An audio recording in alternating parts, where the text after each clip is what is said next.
আবার আমি এসে গেছি শতাব্দী প্রাচীন সংস্কৃত সাহিত্য পরিষদের আঙিনায়। আমি নিজেকে সম্মানিত মনে করি এই ঐতিহ্যমণ্ডিত সংস্কৃত সাহিত্য পরিষদের ওপর কাজ করতে পেরে। আমি কৃতজ্ঞ এই পরিষদের সম্পাদক এবং অন্যান্য পদাধিকারীদের এই কাজটা করার অনুমতি দেওয়ার জন্য। আমাদের আজকের বিষয় তন্ত্র। তন্ত্র এরকম একটা শাস্ত্র, মানুষের একটা তো প্রবণতা থাকেই, যখন লৌকিক উপায়ে মানুষ পাচ্ছে না যেটা চাইছে সেটা সে অধিগত করতে পারছে না, সম্ভব হচ্ছে না, অর্থনৈতিক কারণ, সামাজিক পীড়ন সবগুলো নিয়ে সে যখন এগোতে পারছে না, তখন সেটা অলৌকিক উপায়ের খোঁজ করছে যে অলৌকিকভাবে যদি কিছু করা যায়। তার কারণ তখনও তারা এই ঝড় বৃষ্টি, তারপরে ওয়েদার রিপোর্ট, সে সবটাই সে পাচ্ছে না। কি করে হচ্ছে এত পরিবর্তন, কি করে হচ্ছে, হঠাৎ খরা, হঠাৎ বন্যা, হঠাৎ কিছু ভাগ্যের বিপর্যয়, প্রিয় মানুষ পৃথিবী থেকে চলে গেল, আবার হঠাৎ করে কিছু পেল। ওরা মানুষ ভাবতে শুরু করলো যে তার পেছনে একটা কিছু আছে। এইভাবে তারা চেষ্টা করেছে যে দেবতারা আছেন কোথাও, তাদের খুশি করতে পারলে আমরা হয়তো অনেকটা আমরা নিজেদের উন্নীত করতে পারবো। এই যে তন্ত্র, সেটা তার প্রধান তিনটে দিক আছে। একটি হচ্ছে যেটা তন্ত্র, যেটা তন ধাতু থেকে এসছে। তন ধাতুর অর্থ বিস্তার, অর্থাৎ আমাদের যে প্রচুর যে সিদ্ধান্ত, আমাদের যে ধ্যান ধারণা, সেগুলো এই তন্ত্রশাস্ত্রে বিস্তৃতভাবে বলা আছে। তন্ত্র যে শব্দটার কথা বলছি, তাতে তন ধাতু যে ত্রাণ, রক্ষা করা, সেই অর্থটা লুকিয়ে আছে, আমাদের সব কিছু থেকে রক্ষা করা। তা এই হিসেবে তন্ত্র, তার মধ্যে আমাদের ভাগগুলো এরকম আছে। সেখানে মূল যে তন্ত্র, যেগুলো শক্তির উপাসনার কথা আছে, শাক্ত, তেমনি সংহিতা, বৈষ্ণবদের যে পঞ্চরাত্র যে সংহিতা আছে, তাদের ধরনের যে তন্ত্র, সেগুলো হচ্ছে বৈষ্ণবকে তত্ত্বকে অবলম্বন করে। এবং শৈব, এই শিবকে প্রধান তত্ত্ব হিসেবে আমরা মনে করি, যেগুলো যে ধারণা এই শৈব তন্ত্রের মধ্যে আছে। এর একটা যেটা হচ্ছে বেদের যে জিনিসটা ব্রাহ্মণদের মধ্যেই মানে সীমাবদ্ধ ছিল, ব্রাহ্মণ, ক্ষত্রিয়, বৈশ্যের মধ্যে, কিন্তু অন্য যারা শূদ্র বা নারী, তাদের অধিকারকে দেওয়ার জন্যেই এই পরবর্তীকালে পুরাণ এবং তন্ত্রশাস্ত্র চালু হয়েছে। কিন্তু একটা তো পথে এগোতে গেলে কিছু তো জ্ঞান দরকার। এটার মধ্যে সবচেয়ে বেশি বোধহয় লুকিয়ে আছে গণিত বিজ্ঞান। তার কারণ ওরা অঙ্ক শিখে চেষ্টা করলো ওই ঘর কেটে কেটে নানাভাবে ছবি করে, যন্ত্র যাকে বলতো, সেটার মধ্যে করে একটা অঙ্কে পৌঁছতে পারলে হয়তো দেবতা তুষ্ট হবেন, হয়তো দেবতা আমাকে বর দেবেন। দেবতাকে তুষ্ট করাই প্রধান, এবং তার কাছ থেকে অভীষ্ট আমার পাওয়া, এটাই প্রধান উদ্দেশ্য। কিন্তু উদ্দেশ্য করতে গিয়ে মানুষের মন তো জ্ঞান চর্চায় একবার লেগে গেলে সে তখন আরো চেষ্টা করে আরো আরো আরো মানুষকে দেবার। সেই জন্য তারা তখন আরো সেই যে তন্ত্রশাস্ত্র তারা গভীর করে চর্চা শুরু করলেন, এবং তারা ওই কালীকে, মানে মাদার গডেসের ওপর সারা পৃথিবী, অনেক জ্ঞানীগুণী মানুষ মাদার গডেসের উপর নির্ভর করে। তারা ওই কালীর যে দশমহাবিদ্যে, কালীকে কখনো তারা ছিন্নমস্তার রূপে ছবি দেখছেন, কখনো তারা চামুন্ডা রূপে দেখছেন, কখনো কালী, কখনো তারা, এরকম ভাবে দেখছেন। ওই জন্য দশমহাবিদ্যাই ওদের প্রধান দেবতা হয়ে উঠলো, এবং তাদের সেবা করে তাদের কিভাবে তাদের কাছে পৌঁছানো যায় তার চেষ্টা করতে শুরু করলো। তার মধ্যে তারা অঙ্ক থেকে শুরু করে অনেকটাই ওই তন্ত্রশাস্ত্র যদি পড়া যায়, তার মধ্যেও ওরা তার সঙ্গে বৈজ্ঞানিক জ্ঞান সেই সময় যতটা সম্ভব তারা অর্জন করতে পেরেছেন, সেগুলো সব লিখে রেখে গেছেন। তন্ত্রশাস্ত্র সম্পর্কে যদি প্রথম কথা বলতে হয়, সেটা হচ্ছে এটা প্রয়োগশাস্ত্র। এটা যতখানি এর দর্শনের দিকটা আছে, তার চাইতে অনেক বেশি হচ্ছে এর প্রয়োগের দিকটা। এবং যার জন্য তন্ত্রের যে বিভিন্ন বিভাগ আছে, যেমন ধরুন বৌদ্ধতন্ত্র বলুন, জৈনতন্ত্র বলুন, এবং হিন্দুতন্ত্র, হিন্দুতন্ত্রের মধ্যে আবার বেশ কয়েকটা ভাগ আছে, যেমন শাক্ততন্ত্র, শৈবতন্ত্র, গাণপত্যতন্ত্র,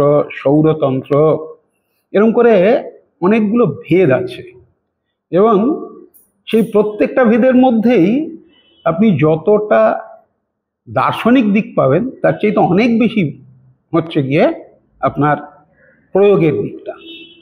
আমার সামনে যে কটা বই রয়েছে, এই প্রত্যেকটা বই খুললে পরেই আপনি দেখবেন বলা হচ্ছে যে এই বীজ এতবার জপ করবে, এইখানটা এই করবে। এটার নাম হচ্ছে তন্ত্রাভিধানম। এই তন্ত্রাভিধানমটার মধ্যে তন্ত্রশাস্ত্রের যে সমস্ত শব্দগুলো ব্যবহার করা হয় তার একটা অভিধান কোষ অর্থাৎ ডিকশনারি, এটার মধ্যে অন্তত 6-7টা অভিধান কোষ অর্থাৎ ডিকশনারি, লেক্সিকন সেইগুলো রয়েছে। তাতে আপনার একাক্ষর অর্থাৎ বর্ণ অ আ ই ই উ উ রি রি এই ধরনের বর্ণগুলোর কি কি অর্থ হতে পারে এইটা একটা বিষয় আছে। এইটা আপনি ধরুন একটা কথা, ওই কথাটা বললে পরে মানে তন্ত্রশাস্ত্রে ওইটা তো ওই হিসাবে উচ্চারণ করা যায় না, করতে হয় ওইং। তাহলে ওইং কথাটাকে কাকে কাকে বোঝায়? প্রথম আমরা বলছি ওইটা হচ্ছে গিয়ে আমার স্বরবর্ণের মধ্যে 12 নম্বর দ্বাদশ বর্ণ, এটা হচ্ছে প্রথম তার পরিচয়। দ্বিতীয় পরিচয় হচ্ছে ওই কথাটা বললে পরে কি কি বিষয়কে বোঝানো যেতে পারে সেইগুলো নিয়ে এই বর্ণ বীজ মানে ওই বলতে পারে আপনার পঞ্চভূতের কোনো একটা ভূতকে নির্দেশ করতে পারে, লজ্জা শব্দকে নির্দেশ করতে পারে, লজ্জা এই অর্থটা নির্দেশ করতে পারে, মায়া এই অর্থটা নির্দেশ করতে পারে, এরকম করে অনেকগুলো অর্থের কথা বলা হয়েছে। তার মানে ওইং বীজটা যদি বীজ হিসাবে দেখি, মানে তন্ত্রশাস্ত্রে এই বীজ কথাটা খুব প্রসিদ্ধ। বীজ মানে একেবারেই গাছের বীজের মতনই এটাও বীজ। ওইং বীজ, এই ওইং বীজটা কুণ্ডলিনীর বীজ হতে পারে, দেবী সরস্বতীর বীজ হতে পারে, গুরু বীজ হতে পারে। আবার যদি লজ্জা, মানে লজ্জা শব্দের অর্থ হচ্ছে ধি, সেখানটা বোঝা যাচ্ছে লজ্জা মানে ওই দেবী দুর্গার একটি বীজ, মায়া সেটিও দেবী দুর্গার একটি বীজ। এরকম করে বহু বীজকে বোঝাতে পারে কিন্তু ওই একটি বর্ণ। এরকম করে একটা বর্ণাভিধান কোষ রয়েছে। এই তন্ত্রাভিধানের মধ্যে বর্ণাভিধান, মাতৃকা নিঘণ্টু, বর্ণ নিঘণ্টু, বর্ণ বীজাভিধান, একাক্ষর কোষ, মন্ত্রার্থাভিধান, মুদ্রা নিঘণ্টু, বর্ণ বীজ কোষ, এরকম অনেকগুলো কোষ গ্রন্থের সমাহার আছে এই গ্রন্থটার মধ্যে। মুখং করোতি বাচালং পঙ্গুং লঙ্ঘয়তে গিরিম যৎকৃপাতমহং বন্দে পরমানন্দ মাধবম। তন্ত্র সম্পর্কে আমরা আলোচনা করতে গেলে প্রথমেই দেখি পশ্চিমবঙ্গের কলিকাতা নামক শহরটির দুটি প্রতিষ্ঠান, সংস্কৃত সাহিত্য পরিষদ ও এশিয়াটিক সোসাইটি। এই দুটি প্রাচীন প্রতিষ্ঠানে অসংখ্য তন্ত্রের পুঁথি সংরক্ষিত আছে এবং আজ পর্যন্ত বঙ্গে যেমন নব্যন্যায় চর্চার প্রসঙ্গ এসেছে এবং নব্যন্যায় চর্চার উপর বইও লেখা হয়েছে, বঙ্গে চর্চা বিষয়ে বা বঙ্গে তন্ত্রচর্চার ইতিহাস প্রসঙ্গে পূর্ণাঙ্গ বই এখনো কিন্তু লেখা হয়নি। যদিও বিক্ষিপ্তভাবে কিছু কিছু আর্টিকেল বা কিছু খণ্ডিত পুস্তক বেরিয়েছে, কিন্তু একটি পূর্ণাঙ্গ তন্ত্রচর্চার ইতিহাসের বই বঙ্গের অপেক্ষিত রয়েছে। অধ্যাপক ব্যানার্জি এবং হেরম্ববাবুর এক সহযোগিতায় একটি তন্ত্রের ক্যাটালগ সংস্কৃত সাহিত্য পরিষদ থেকে প্রকাশিত হয়েছে এবং এশিয়াটিক সোসাইটি থেকেও হরপ্রসাদ শাস্ত্রীর যে ক্যাটালগ তৈরি করেছেন সংস্কৃত ক্যাটালগ, সেই ক্যাটালগের মধ্যে চিন্তাহরণ চক্রবর্তী তন্ত্রের ক্যাটালগ কিন্তু তৈরি করেছেন। তন্ত্র একটা বিজ্ঞানসম্মত দর্শন শাস্ত্র। বৈদিক যুগ থেকে এই তন্ত্রের চর্চা চলে এসেছে। আগম এবং তন্ত্রের বিভিন্ন সেকশন অনুসারে তন্ত্রের যে আমরা দেখতে পাই, পরিচর্যা দেখতে পাই বা আলোচনা দেখতে পাই, প্রত্যেকটির মধ্যেই কিন্তু দর্শনের একটি রূপরেখা পরিগণিত হয় আমরা দেখতে পাই। এছাড়াও তন্ত্রের মধ্যে যে সমস্ত যন্ত্রের কথা আছে বা যে সমস্ত যন্ত্রের ছবি আমরা তন্ত্রের মধ্যে প্রাচীন তন্ত্রের পুঁথি ইত্যাদিতে দেখতে পাই, এই যন্ত্রাদির মধ্যেও কিন্তু আমরা অনেক প্রাচীনত্বের নিদর্শন দেখতে পাই। এবং এই যন্ত্রই যে একটি তন্ত্র সাহিত্য এবং তন্ত্র ভাবনার যে একটা প্রাচীনত্বের দ্যোতক, সেটা আমরা সহজেই বুঝতে পারি। এবং আগম শাস্ত্র, বিশেষ করে শৈবাগম এবং শৈবতন্ত্র, পরবর্তীকালে আমরা দেখতে পাই বৌদ্ধতন্ত্রের মধ্যে এবং হিন্দুতন্ত্রের মধ্যে এই একটি যে পার্থক্য, সেই পার্থক্যটা কিন্তু আমরা ঠিকভাবে সঠিকভাবে তার কাল নির্ণয় করতে পারি না। সুতরাং শৈবতন্ত্র, বৌদ্ধতন্ত্র এবং হিন্দুতন্ত্র প্রত্যেকটি তন্ত্রের মধ্যেই পৃথকভাবে কিন্তু আজও গভীরভাবে অধ্যয়ন করার অবকাশ রয়েছে। তন্ত্রশাস্ত্র পড়ার এবং লোককে জানানোর একটা সুবিধে হলো, তন্ত্রশাস্ত্রে কিন্তু এই যে জাতিভেদ প্রথাটা ছিল না। বেদে যেটা কিছুটা তো অবশ্যই ছিল, কিন্তু ওরা প্রথমেই বললেন যে বেদ পড়ে যেখানে পৌঁছানো যাবে, তন্ত্রশাস্ত্রের দ্বারাও সেখানেই পৌঁছানো যাবে। যার জন্য আমরা অধিকাংশ শ্মশান বা নানা জায়গায় দেখি তান্ত্রিক বসে আছেন। এখানে প্রথম কথা জাতিভেদের কোনো ব্যাপার ছিল না, সব মানুষ সমান। আরেকটা হচ্ছে যে এরা খেয়ে দিয়ে এরা খুব আরাম করে সুন্দর মন নিয়ে, সুন্দর স্বাস্থ্য নিয়ে তারা পুজো করতে বসতেন। এটা একদিক দিয়ে একটা ভীষণ সদর্থক দিক, যেটা অন্য যারা ভক্ত আছেন, অন্য আধ্যাত্মিক মার্গের লোকরা, তারা এগুলো অনুসরণ করতে পারেন। তার কারণ হচ্ছে তারা তাদের উপবাস করে একাধিক দিন বা করে কষ্ট করে তারা যখন সাধনায়, পুজো একটা সাধনায় বসেন, তখন শরীর স্বাভাবিকভাবে শরীরের শারীরিক প্রতিক্রিয়াগুলো সেইভাবে হয় না, তখন তারা কষ্ট করেই করেন। কিন্তু দরকার নেই, তন্ত্রও তো আমাদের ভারতবর্ষের একটি শাস্ত্র। তারা এগুলোকে একদমই এরকম ভাবে উপবাস করে করার কথা বলেননি। হ্যাঁ, একটু তাদের বিরুদ্ধে যেটা বদনাম, সেটা হচ্ছে যে তারা পঞ্চমকারের সাধনা করতেন।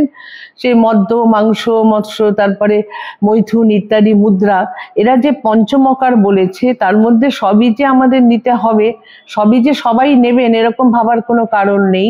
সেটা হচ্ছে ওরা গোপন রাখতেন, বিষয়টা গুহ্য রাখতেন। যে কালীতন্ত্র, এই বইটা, আমি যখন বইটা নিয়ে কাজ করি, বইটার বহু জায়গায় লেখা আছে যে এটা অনুবাদ করলাম না, লেখক বলছেন যে লোকে জানতে পারবে।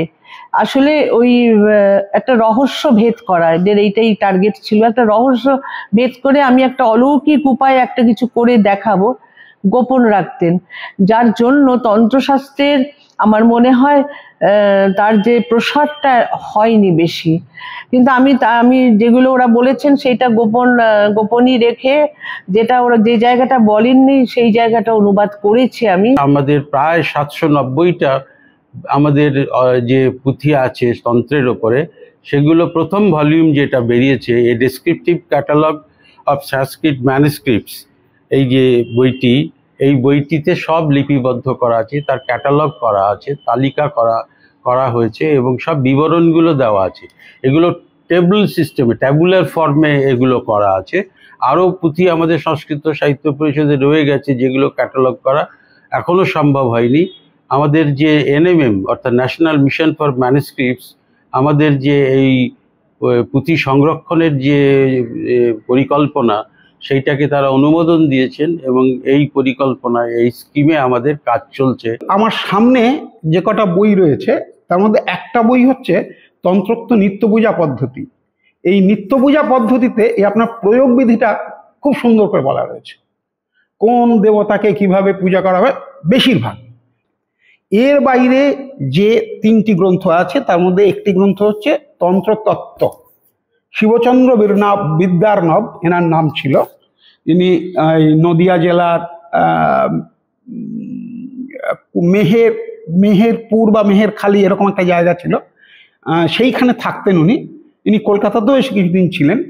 এই শিবচন্দ্র বিদ্যার্ণবের হাত দিয়ে বলা যায় যে তন্ত্রশাস্ত্রের প্রসারটা হয়েছিল বহির্বিশ্বে, যে আমাদের এই সংস্কৃত সাহিত্য পরিষদ গ্রন্থাগারে কি ধরনের গ্রন্থগুলো আছে। এবং আমি যে সমস্ত গ্রন্থগুলোর নাম করলাম, তদ অতিরিক্ত অনেক গ্রন্থ রয়েছে, গ্রন্থ প্রকাশিত গ্রন্থ হিসাবে। আর পুঁথি তো রয়েইছে, প্রচুর পুঁথি, তার ক্যাটালগও রয়েছে। এবং আমাদের সংস্কৃত সাহিত্য পরিষদের যে পুঁথির ক্যাটালগ প্রথম যেটি বেরোয়, প্রথম খণ্ডটাই হচ্ছে তন্ত্রশাস্ত্র। আর পরিষদ গ্রন্থাগারে যে সমস্ত বইগুলো রয়েছে তাতে ধরুন শ্যামা রহস্যমের মতন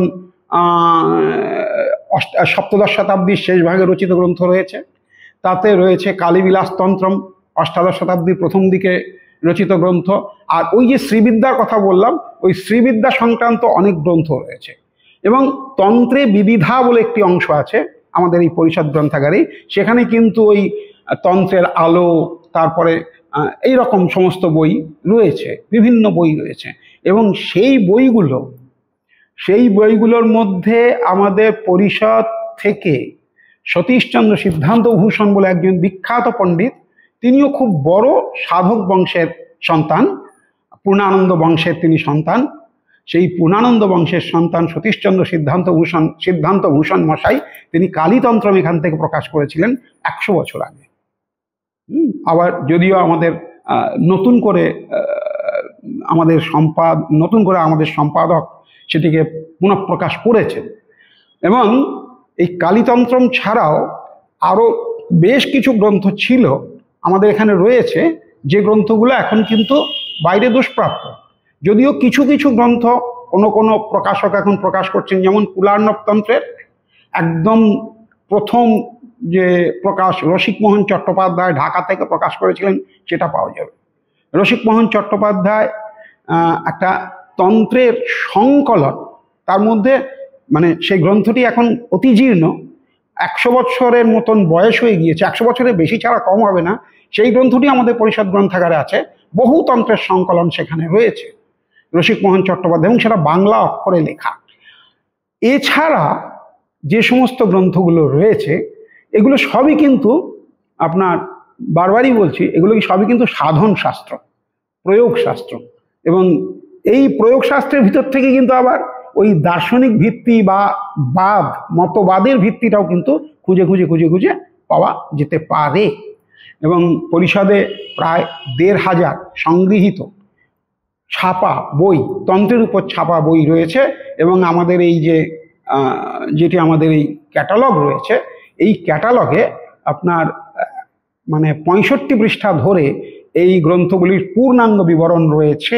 সংস্কৃত সাহিত্য পরিষদের উপর 5ম পর্ব আজকে আমরা প্রচার করলাম সুনহেরা সফর উইথ জলি এই চ্যানেলে। আগের 4টি পর্ব প্রচারকালে একজন দর্শক শ্রোতা আমাদের অনুরোধ করেছিলেন এই তন্ত্রের উপর অনুষ্ঠান করার জন্য। আপনাদেরও যদি কোনো অনুরোধ থাকে অবশ্যই কমেন্ট বক্সে লিখে জানান। দেখতে থাকুন সুনহেরা সফর উইথ জলি। নমস্কার।